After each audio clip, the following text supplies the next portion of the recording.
ನಮಸ್ಕಾರ, ರಿವ್ಯೂ ಚಾನಲ್ಗೆ ಸ್ವಾಗತ. ನಾನು ಸೌಖ್ಯ Gaonkar.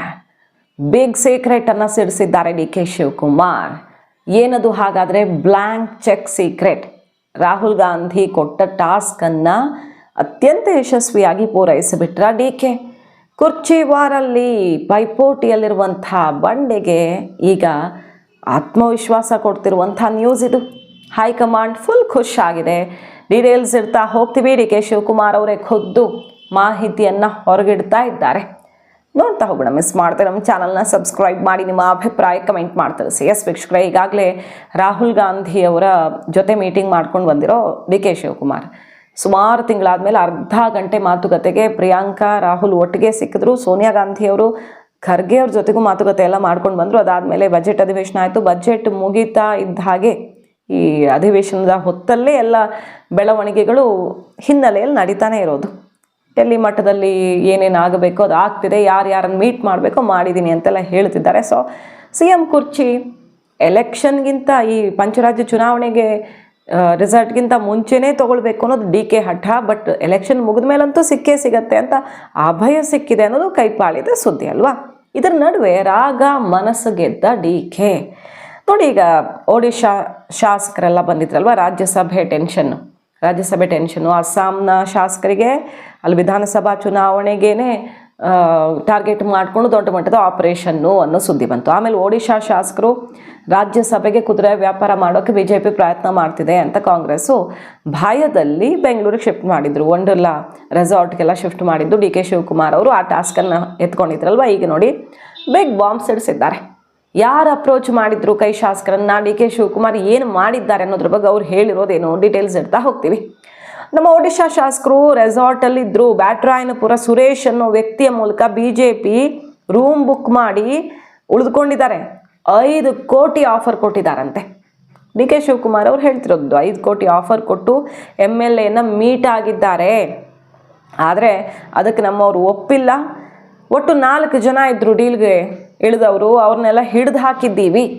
So D K Shivakumar ಕಡೆಯವರು BJP ಕಡೆಯಿಂದ ಬಂದವರನ್ನು ಹಿಡಿದು ಹಾಕಿದ್ದಾರಂತೆ. ಬ್ಯಾಂಕ್ ಚೆಕ್ ಸಮೇತ ನಮ್ಮವ್ರು ಹಿಡಿದಿದ್ದಾರೆ. ಈಗ ಚೆಕ್ ಸಮೇತ, ಸಾಕ್ಷಿ ಸಮೇತ ಹಿಡಿದು ಹಾಕಿದ್ದೀವಿ. ಪೊಲೀಸರಿಗೆ ದೂರನ್ನೂ ಕೊಟ್ಟಿದ್ದೀವಿ. ಕಾನೂನು ಪ್ರಕಾರ ಕೈಗೊಳ್ತೀವಿ ಕ್ರಮನ. ಈಗ ಸಿಕ್ಕಾಕ್ಕೊಳ್ತಾರೆ ನೋಡಿ ಅಂತ ಶಾಕ್ ಕೊಡ್ತಿದ್ದಾರೆ. BJP ಏನು ಹೇಳುತ್ತೆ ಇದಕ್ಕೆ ನೋಡಬೇಕು. ಸೊ BJP ಅವರು ಬ್ಲ್ಯಾಂಕ್ ಚೆಕ್ ಸಮೇತ, ಇಂಥದ್ದೊಂದು ಬ್ಯಾಂಕ್ನ ಬ್ಯಾಂಕ್ ಚೆಕ್ ಸಮೇತ ಬಂದಿದ್ರು, ಬ್ಲ್ಯಾಂಕ್ ಚೆಕ್ ಸಮೇತ ಅದನ್ನು ಹಿಡಿದು ಕಂಪ್ಲೇಂಟ್ ಕೊಟ್ಟಿದ್ದೀವಿ ಸಾಕ್ಷಿ ಸಮೇತ. ಸೊ ಆಪರೇಷನನ್ನು ವಿಫಲಗೊಳಿಸಿದ್ದೀವಿ ಅಂತ ಡಿ ಕೆ ಶಿವಕುಮಾರ್ ಅವರು ಹೇಳ್ತಿದ್ದಾರೆ. BJPಗೆ ಸರಿಯಾದ ಶಾಕೆ ಕೊಟ್ಟಿದ್ದೀವಿ. ಒಡಿಶಾ MLAಗಳನ್ನು ಸೇಫ್ ಮಾಡಿದ್ದೀನಿ ಅಂತ ಹೇಳ್ತಿರೋದು. ಈಗ AICC ಅಧ್ಯಕ್ಷರನ್ನ ಭೇಟಿ ಮಾಡಿಸೋದಕ್ಕೆ ಅಂತ ಕರ್ಕೊಂಡು ಬಂದಿದ್ದಾರೆ ಬೆಂಗಳೂರಿಗೆ ಡಿ ಕೆ ಶಿವಕುಮಾರ್ ಅವರು. ರೆಸಾರ್ಟಲ್ಲಿ ಇಟ್ಟಿದ್ದ ಶಾಸಕರನ್ನ ಏನು ಹೇಳ್ತಿದ್ದಾರೆ ನೋಡಿ. IT ರೇಡ್ ಆಗಿರೋ ಪ್ರಕರಣಗಳನ್ನೆಲ್ಲ ನೆನಪು ಮಾಡಿಕೊಂಡ್ರು. ಆವಾಗಲೂ ಇದೇ ಥರ ಆಪರೇಷನ್ ಟಾಸ್ಕನ್ನು ಎತ್ಕೊಂಡು ಜೈಲಿಗೆ ಹೋಗಬೇಕಾಗಿ ಬಂತು ಡಿ ಕೆ. ಅವ್ರು ಪದೇ ಪದೇ ಅದನ್ನು ನೆನಪು ಮಾಡ್ಕೊಳ್ತಿರ್ತಾರೆ. ಗುಜರಾತ್ನ ಶಾಸಕರನ್ನು ರಾಜ್ಯಕ್ಕೆ ಕರ್ಕೊಂಡು ಬಂದು ಆಮೇಲೆ ನಾನು ಏನೇನು ನೋಡಿಕೊಂಡೆ, ಯಾವ್ಯಾವ ರೀತಿ ಅಮಿತ್ ಶಾ ಅವರನ್ನು ಎದುರು ಹಾಕ್ಕೊಂಡೆ, ಆಮೇಲೆ ಅದಕ್ಕೆ IT, ED, CBI ಅಂತ ಏನೇನು ಸಮಸ್ಯೆ ಆಯಿತು. ಈಗ ಆ ನೋವು ಅನುಭವಿಸಿದ್ದೆಲ್ಲ ನೆನಪಿಸ್ತಿದ್ದಾರೆ ಬೇರೆಯವ್ರಿಗೂ. ಆಗೇನೇನು ಮಾಡಿ ನಾನು ಎಷ್ಟು ದೊಡ್ಡ ರಿಸ್ಕ್ ತೊಗೊಂಡಿದ್ದೆ ಪಕ್ಷಕ್ಕೋಸ್ಕರ. ಈಗಲೂ ಒರಿಸ್ಸಾ ಶಾಸಕರಿಗೆ ಆಮಿಷ ನೀಡಿದವ್ರಿಗೆ ಎಲ್ಲ ರಿಪೇರಿ ಮಾಡಿ ಸಾಕ್ಷಿ ಸಮೇತ ಹಿಡಿದು ಹಾಕಿ ಅವರ ಆಪರೇಷನ್ ಫೇಲ್ ಮಾಡಿ ಪಕ್ಷಕ್ಕೆ ಏನು ಬಲ ಬೇಕೋ ಅದನ್ನು ಕೊಟ್ಟಿದ್ದೀನಿ. ರಾಹುಲ್ ಗಾಂಧಿ ಅವ್ರಿಗೆ ಒಪ್ಸಿದ್ದೀನಿ, ಈಗ ನನಗೆ ಕೊಟ್ಟ ಟಾಸ್ಕ್ ಕಂಪ್ಲೀಟ್ ಮಾಡಿ ಅಂತ ಡಿ ಕೆ ಹೇಳ್ತಿರೋದು. AICC ಅಧ್ಯಕ್ಷರ ಭೇಟಿಗೆ ಕರ್ಕೊಂಡು ಬಂದಿರೋದು. ಸೊ ತುಂಬ ನಿರ್ಣಾಯಕವಾದ ಸಮಯ. ಒಂದು ಕಡೆ ಅಸ್ಸಾಂ ಚುನಾವಣೆ, ಇನ್ನೊಂದು ಕಡೆ ರಾಜ್ಯಸಭೆ ಚುನಾವಣೆ. ಎಲ್ಲ ಕಾಂಗ್ರೆಸ್ಗೆ ಬಹಳ ದೊಡ್ಡ ಟೆನ್ಷನ್ ಇತ್ತು. ಅಸ್ಸಾಮಲ್ಲಿ ದೊಡ್ಡ ಜವಾಬ್ದಾರಿಯನ್ನು ಡಿ ಕೆ ವಹಿಸ್ಕೊಂಡಿದ್ದಾರೆ. ಒಡಿಶಾ ಶಾಸಕರನ್ನು ಸೇಫ್ ಗಾರ್ಡ್ ಮಾಡುವ ಮೂಲಕ ಹೈಕಮಾಂಡ್ಗೆ ಗುಡ್ ನ್ಯೂಸನ್ನು ಕೊಟ್ಟಿದ್ದಾರೆ. ಸಾಕ್ಷಿನೂ ಹಿಡಿದಿದ್ದೀನಿ ಅಂತಿದ್ದಾರೆ. ಅದು ಮುಂದೆ ನೋಡಬೇಕು. ಸೊ ಈಗ ಡಿ ಕೆ ಶಿವಕುಮಾರ್ ಅವರು ಹೈಕಮಾಂಡ್ಗೆ ಯಾವ ರೀತಿ ಖುಷಿ ಮಾಡಿದ್ದಾರೆ ಅಂದರೆ, ಕೊಟ್ಟ ಟಾಸ್ಕ್ ನಿಭಾಯಿಸುವ ಮೂಲಕ, BJPಯನ್ನು ಸಾಕ್ಷಿ ಸಮೇತ ಹಿಡಿಯುವ ಮೂಲಕ ಅವ್ರು ಹೇಳ್ತಿರೋದು ಹೈಕಮಾಂಡ್ ಹಾಗಾದರೆ ಡಿ ಕೆ ಶಿವಕುಮಾರ್ ಸಾಮರ್ಥ್ಯಕ್ಕೆ ಗಿಫ್ಟ್ ಕೊಡೋದಕ್ಕೆ ರೆಡಿ ಆಯ್ತಾ. ಅವ್ರು ಹೇಳ್ತಿದ್ದಾರೆ GBA ಚುನಾವಣೆ ಮಾಡ್ತೀವಿ. 369 ವಾರ್ಡ್ಗಳಿಗೆ ಚುನಾವಣೆ ನಡೆಯುತ್ತೆ. ಎಲ್ಲ ಟಿಕೆಟ್ಗೆ ಅರ್ಜಿ ಹಾಕಿದ್ದಾರೆ. ಈ ವಿಚಾರದಲ್ಲಿ ಸುಮಾರು ಜನಕ್ಕೆ ಸಮಾಧಾನ ಇರಲ್ಲ. ಆದರೆ ಈ ಬ್ಯಾಲೆಟ್ ಪೇಪರಲ್ಲಿ ಈ ಚುನಾವಣೆ ನಡೆಯುತ್ತೆ, ವೋಟರ್ ಲಿಸ್ಟ್ ಹೊಸದಾಗಿ ಸಿದ್ಧಪಡಿಸಲಾಗಿದೆ ಅಂತೆಲ್ಲ ಮಾಹಿತಿ ಕೊಡ್ತಾ ನಾನು ಏನೇನು ಕೆಲಸ ಮಾಡಿದ್ದೀನಿ ಪಕ್ಷಕ್ಕೋಸ್ಕರ ಅನ್ನೋದನ್ನು ಯಾರ್ಯಾರಿಗೆ ತಲುಪಿಸ್ಬೇಕೋ ಸಂದೇಶನ ತಲುಪಿಸಿದ್ದಾರೆ. ಓಡಾಡ್ತಾ ಇದ್ದಾರೆ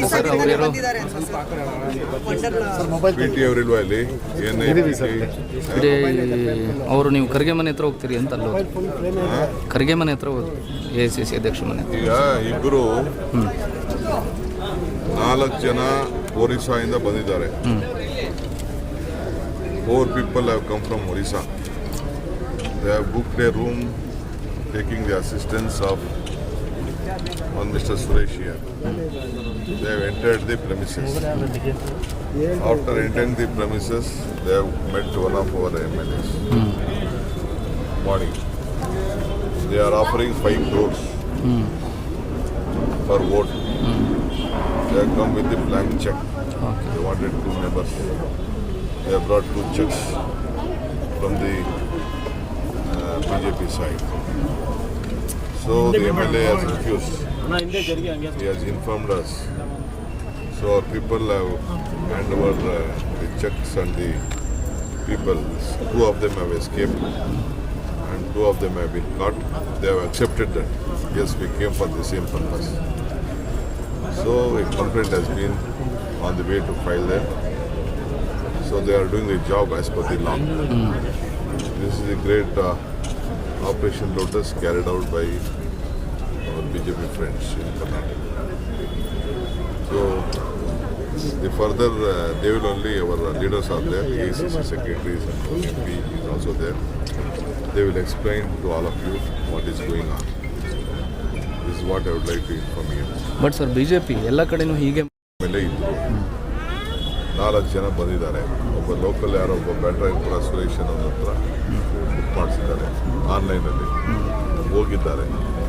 ಬೆಳಗ್ಗೆ ನಮ್ಮ MLA ಮೀಟ್ ಮಾಡಿದ್ದಾರೆ. ಒಬ್ಬನ ತಲಾಕ್ ಮಾಡಿದ್ದಾರೆ. MLA ತಿಳಿಸಿದ್ದಾರೆ 5 ಕೋಟಿ ಕೊಡ್ತೀವಿ ಒಂದು ಓಟ್ಗೆ ಅಂತ ಅಂದ್ಬಿಟ್ಟು ಭರವಸೆ ಕೊಟ್ಟಿದ್ದಾರೆ. ಕುದುರೆ ವ್ಯಾಪಾರ, ಅವರು ಕುದುರೆ ವ್ಯಾಪಾರಕ್ಕೆ ಇಲ್ಲ ಅಂತ ಹೇಳಿದ್ದಾರೆ. ಇದನ್ನು ಚೆಕ್ಕನ್ನು ಎಲ್ಲ ಸೀಸ್ ಮಾಡ್ತಿದ್ದಾರೆ. ಪೊಲೀಸ್ ಸ್ಟೇಷನ್ಗೆ ಫೈಲ್ ಮಾಡ್ತಾ ಇದ್ದಾರೆ.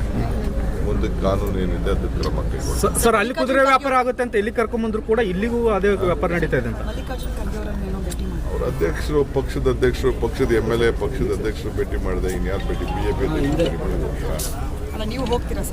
ನೋಡೋಣ. ಫಸ್ಟು ಈಗ ನಾನು ಈಗ ಇಲ್ಲಿ ವರ್ಕರ್ಸ್ ಮೀಟಿಂಗ್ ಕರ್ಕೊಂಡಿದ್ದೀನಲ್ಲ, ಇದಕ್ಕೋಸ್ಕರ ಸ್ವಲ್ಪ ತಡ ಆಯಿತು. ಇದೆಲ್ಲ ಸ್ವಲ್ಪ ಅಟೆಂಡ್ ಮಾಡೋಣ. ಎಲ್ಲ ನನ್ನ ಚೆಕ್ಸಿಕ್ಸ್ ಎಲ್ಲ ಅಲ್ಲಿ ನಿಮ್ಗೆ ಬಂದಿರ್ಬೇಕಲ್ಲ, ಚೆಕ್ಸ್ ಎಲ್ಲ ಬಂದಿದೆ. ಡೈಲಿಗೆಲ್ಲ ಕಳಿಸ್ಬೇಕು, ರಿಪೋರ್ಟ್ ಎಲ್ಲ ಕಳಿಸ್ಬೇಕು. ಸರ್, ಕೇಂದ್ರ ಚುನಾವಣಾ ಆಯೋಗ ಕೆ ಶಿವಕುಮಾರ್ ಅವರು ಈ ತರ ಪಿನ್ ಟು ಪಿನ್ ಡೀಟೇಲ್ಸ್ ಬಿಜೆಪಿಯ ವಿರುದ್ಧ ಸ್ಫೋಟಕವಾದ ವಿಚಾರವನ್ನು ಸಿಡಿಸಿದ್ದಾರೆ. ಹೈಕಮಾಂಡ್ಗೆ ಎಂಥ ಗಿಫ್ಟ್ ಕೊಟ್ಟಿದ್ದೀನಿ ಅನ್ನೋದನ್ನು ವಿವರಿಸ್ತಿದ್ದಾರೆ. ತಂದು ಒಪ್ಪಿಸಿದ್ದೀನಿ AICC ಅಧ್ಯಕ್ಷರಿಗೆ ಅಂತ. ಸಿದ್ದರಾಮಯ್ಯನವ್ರನ್ನ ಕೇಳಿದ್ರೆ ಅವ್ರ ರಿಯಾಕ್ಷನ್ ಹೆಂಗಿದೆ, ಇದ್ರ ಬಗ್ಗೆ ನನಗೆ ಗೊತ್ತಿಲ್ಲ ಅಂತಿದ್ದಾರೆ. ಶಾಸಕರು ಖಾಲಿ ಚೆಕ್ಕು, ಬ್ಲ್ಯಾಂಕ್ ಚೆಕ್ಕು ನನಗೆ ಮಾಹಿತಿ ಇಲ್ಲ ಅಂತಿದ್ದಾರೆ. ಸೊ ಸಿದ್ದರಾಮಯ್ಯನವ್ರಿಗೆ ಕಾಂಗ್ರೆಸ್ನ ಶಾಸಕರನ್ನು ಸೆಳೆಯುವಂಥ ಒಂದು ದೊಡ್ಡ ಪ್ರಯತ್ನ ಏನಾಯಿತು, ಅಷ್ಟು ಭಯದಿಂದ ಇಲ್ಲಿಗೆ ಶಿಫ್ಟ್ ಮಾಡಲಾಯಿತು. ಈ ರಾಜ್ಯದ ಮುಖ್ಯಮಂತ್ರಿಯಾಗಿ ಅವ್ರಿಗೆ ಈ ಮಾಹಿತಿ ಇಲ್ವಾ, ಅಥವಾ DK ಶಿವಕುಮಾರ್ ಅವರು ಈ ಕಂಪ್ಲೀಟ್ ಟಾಸ್ಕನ್ನು ನಿಭಾಯಿಸಿ ಗೆದ್ದಿರೋದು ಸಿದ್ದು ಬಣಕ್ಕೆ ಇನ್ನೂ ಟೆನ್ಷನನ್ನು ಜಾಸ್ತಿ ಮಾಡ್ತಿದೆಯಾ? ಒಟ್ನಲ್ಲಿ ರಿಯಾಕ್ಷನ್ ಅಂತೂ ಸಿದ್ದು ಬಣ ಈಗ ಬಜೆಟ್ ಅಧಿವೇಶನದ ಹೊತ್ತಲ್ಲಿ ಕಸಿವಿಸಿ ಶುರುವಾಗಿರೋದು ಸ್ಪಷ್ಟವಾಗಿ ಕಾಣಿಸ್ತಿದೆ. DK ಶಿವಕುಮಾರ್ ಅವರ ಆತ್ಮವಿಶ್ವಾಸವನ್ನು ಹೆಚ್ಚಿಸಿತಾ ಪ್ರಿಯಾಂಕಾ ವಾದ್ರಾ ಅವರು ಕೊಟ್ಟ ಟಾಸ್ಕು ಮತ್ತೆ ರಾಹುಲ್ ಗಾಂಧಿ ಅವ್ರನ್ನ ಮನವೊಲಿಸುವಲ್ಲಿ ಈ ಮೂಲಕ ಯಶಸ್ವಿಯಾದ್ರ DK. ಸೊ ವಿವಿಧ ಪ್ರಯತ್ನಗಳ ಮೂಲಕ, ಬೇರೆ ಬೇರೆ ದಾರಿಗಳ ಮೂಲಕ, ಇದು ಒಂದೇ ದಾರಿ ಅಂತಲ್ಲ, ಬೇರೆ ಬೇರೆ ದಾರಿಗಳ ಮೂಲಕ ತನ್ನ ಗುರಿಯನ್ನು ಖಚಿತಪಡಿಸ್ಕೊಂಡ್ರ ಬಂಡೆ. ಅಸ್ಸಾಂ ಚುನಾವಣೆ ಆಗ್ತಾ ಇದ್ದ ಹಾಗೇನೆ ನಿಮಗೆ ಪಟ್ಟಾ ಫಿಕ್ಸ್ ಅನ್ನೋ ಡೇಟ್ ಕೊಟ್ಟಿದ್ದಾರೆ ಹೈಕಮಾಂಡ್ ಅವರು. ಬಟ್ ಅದಕ್ಕೂ ಒಪ್ಪೋಕೆ ತಯಾರಿಲ್ಲ DK. 2.25 ವರ್ಷ ಆಗೋಗುತ್ತೆ, ಆಗಲ್ಲ, ಈಗಲೇ ಕೊಟ್ಟುಬಿಡಿ ಅಂತ ಹಠಕ್ಕೆ ಬಿದ್ದಿದ್ದಾರೆ. ಇಲ್ಲೇ ಇರೋದು ಕ್ಲೈಮ್ಯಾಕ್ಸ್. ಕುತೂಹಲ. ಮಾಹಿತಿ ಇಷ್ಟ ಆಗಿದ್ರೆ ಮಿಸ್ ಮಾಡದೆ ನಮ್ಮ ಚಾನಲ್ನ ಸಬ್ಸ್ಕ್ರೈಬ್ ಮಾಡಿ. ನಿಮ್ಮ ಅಭಿಪ್ರಾಯ ಕಮೆಂಟ್ ಮಾಡಿ ತಿಳಿಸಿ. Thank you.